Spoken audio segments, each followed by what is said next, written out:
What's going on, everybody? Mortem here, this time bringing you some games that I wish I could play again for the first time. This is a video that is being made largely at the behest of a single commenter last week, as I still read through all my comments these days, and this one comment, while not, I would say, unusual or anything, just happened to catch my eye and got me thinking about it, and now here we are because I couldn't stop thinking about it. And the reason for that is, when I first read that comment, my mind immediately jumped to Oblivion, but my follow-up to that thought was that if I were to disconnect myself from the emotional attachment I have to that game due to the time in my life that I played it and the circumstances it was played under, I'm not so sure that I would have enjoyed it nearly as much as I initially did, and even still now enjoy it, because that game is a beautiful mess. Parts of it are just objectively broken, and it still manages to be an incredible time, at least for me, even while I acknowledge those faults. And that train of thought led me to thinking about games where playing it again for the first time might have some unique aspect to it, and just kind of what that would look like. So while I would say this topic isn't exactly fresh or unheard of by any means, it is something I have honestly never made a video about, and because it got me thinking about all this, I decided to go ahead and make it. So, with that in mind, let's go ahead and get the really boring one out of the way first, and that is none other than Skyrim. Skyrim is one of the single most successful video game releases of all time. It is the single player game that I have the most hours in to this day, despite all the other CRPGs I cover, and when it comes to the concept of playing Skyrim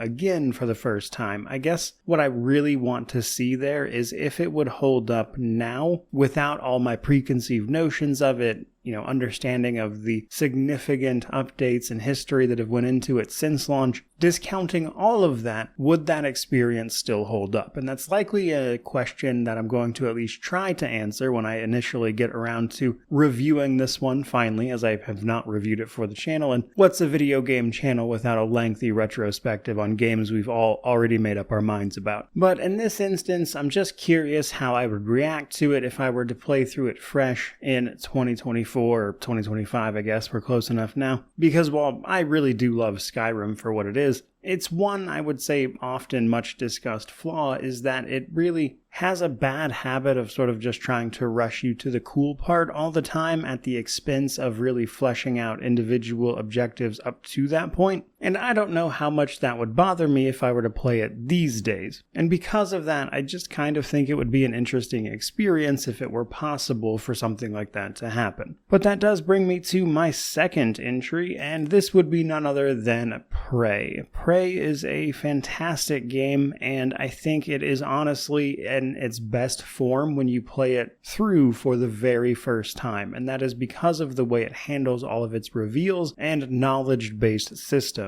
So a lot of the secrets and everything that goes into Prey hinge largely around you as a player not being readily aware of them. Individual locations of certain items, little secrets you may or may not find, the exact way that you go around to any individual objective, and while the game does try to randomize bits of these, a lot of that kind of stuff is, once you know it, which means, for me at least, the magic of something like Prey really comes in the most when you play through it for the first time. And subsequent playthroughs where you're just kind of going through grabbing achievements for different playthroughs and styles and stuff, while fun in its own right, really just doesn't hold a candle to that initial playthrough. So in the truest sense of the concept of the video, I really do think playing Prey again for the first time would be a wonderful experience because of how much I enjoyed it when I played through it for the very first time. Third up on our list, though, we then have none other than Wasteland 3. So Wasteland 3 is a tremendous CRPG that I think does have the unfortunate habit of getting a bit left behind in terms of conversations about modern CRPGs and which one are people's favorites, etc. But while it doesn't get talked about a ton these days, I really loved Wasteland 3. I covered it a ton. There was a time where like half of the guides on Steam were from me, and while that has changed over the years, I enjoyed it so much that I wanted to try to help other people enjoy it as much as they could, as I think the writing around the Patriarch, the Arizona Rangers, and the Patriarch's 3 kids, and all of the dynamics there and how you can sort of work with individual factions to sort of hopefully gather a best ending, which leads to all sorts of choice and consequence, which you feel throughout the game, right up until the ending, making each individual ending feeling incredibly earned, but all of that being tied in with some really fantastic turn-based combat makes for a game that is just incredibly fun to play. It gets so many little details right while offering so much reactivity that the opportunity to go through that and play it is naturally a pretty appealing one to someone like myself. But I would say realistically, I think the moment of that first replay, so to speak, that would hit me the most is right towards the beginning, like right at the end of the prologue. You're talking to a guy and his head gets blown off mid-conversation. And while it's not even really that surprising in the context of a game like this, something about that scene and the way that dude was animated, that moment just really got to me when I first played it, and that was the moment where I was like, oh, I'm gonna cover the hell out of this.